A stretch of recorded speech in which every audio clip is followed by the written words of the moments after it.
Hello friends, आपके अपने channel viral plex में आप सबका स्वागत है। आज मैं लेके आया हूँ एक नया टॉपिक जिसका नाम है डिसकैलकुलिया।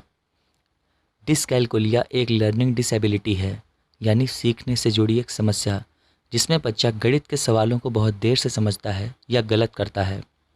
ये लक्षण हर बच्चों में अलग अलग हो सकता है। 15 साल की उम्र तक के बच्चों में ये बीमारी देखने को मिलती है। चलिए अब डिस्कस करते हैं डिसकैलकुलिया के लक्षण के बारे में, यानी इसके सिम्टम्स क्या क्या हैं। कुछ पॉइंट्स हैं फ्रेंड्स जिन्हें आप ध्यान से सुनिएगा। ऐसे बच्चे जो डिसकैलकुलिया से पीड़ित होते हैं वे गणित के आसान सवालों को सुलझाने में दिक्कत महसूस करते हैं। इसके अलावा अंकों और उसके चिन्हों को पहचानने में काफ़ी परेशानी महसूस करते हैं।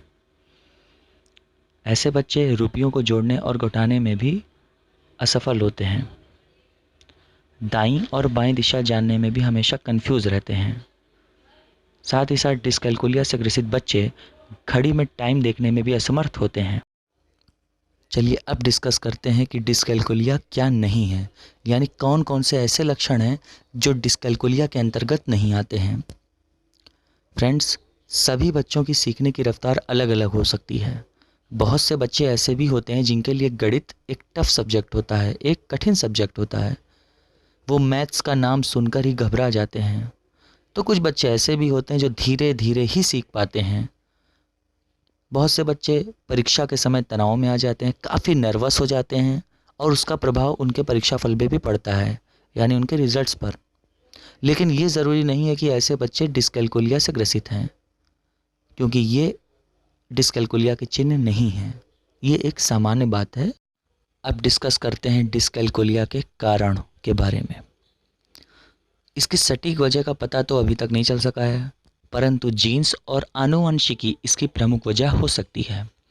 आनुवंशिक रूप से बच्चों में कई प्रकार की बीमारियां पाई जाती हैं जिससे ये विकार उत्पन्न होने की संभावना रहती है, जिसमें प्रमुख रूप से टर्नर सिंड्रोम और वेलोकार्डियोफॉसियल सिंड्रोम मुख्य रूप से शामिल हैं।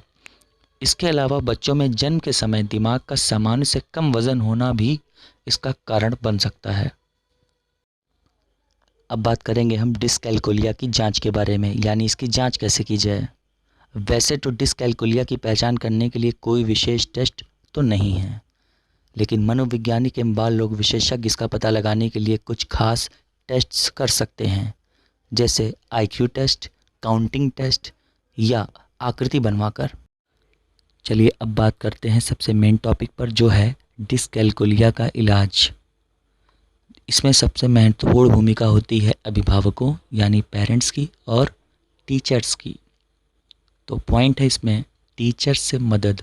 जी हाँ, जो पेरेंट्स हों वो टीचर से अपने बच्चों की समस्या शेयर कर सकते हैं, जिससे शिक्षक गणित पढ़ाते वक्त उन पर विशेष ध्यान रख सकें।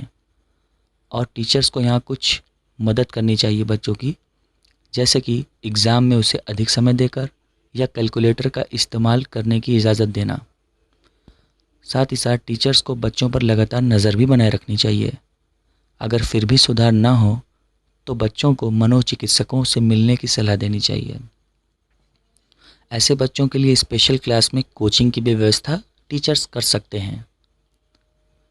और जो सबसे बड़ा जो इलाज होता है डिसकैलकुलिया का, जिसमें हमारी कोई मदद कर सकता है, तो वो है मनोवैज्ञानिक यानी साइकोलॉजिस्ट या काउंसलर, जिसकी सहायता लेकर माता पिता या टीचर्स बच्चों का सही समय पर इलाज करवा सकते हैं या कम से कम इसके प्रभाव को तो कम कर सकते हैं।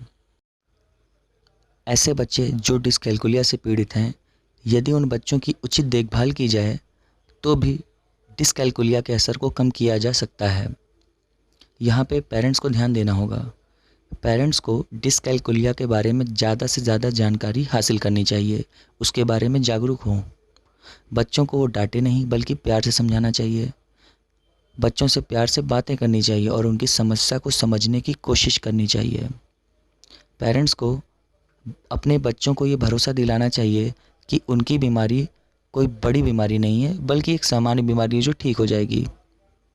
उनके साथ गणित के खेल खेलें। जी हाँ, माँ बाप को या टीचर्स को भी इस बात का ध्यान रखना होगा कि वो उनके साथ तरह तरह के खेल खेलें, जिसमें खिलौने, बर्तन, सब्ज़ी व फलों को शामिल करें और उसी से बच्चों को जोड़ना, घटाना, गुणा और भाग करना सिखाएं। उन्हें पैसों का हिसाब किताब भी सिखाएं। यदि कोई दिक्कत भी पेश हो तो उन्हें कैलकुलेटर का इस्तेमाल करने की इजाज़त दे दें। चलिए अब ये वीडियो यहीं ख़त्म करते हैं। उम्मीद है ये वीडियो आपको ज़रूर पसंद आई होगी। अगर वीडियो पसंद आई हो तो मेरा चैनल सब्सक्राइब ज़रूर करें और मेरी पिछली वीडियो ज़रूर देखें। और हाँ, लाइक, कमेंट, शेयर करना मत भूलिएगा। Thanks for watching.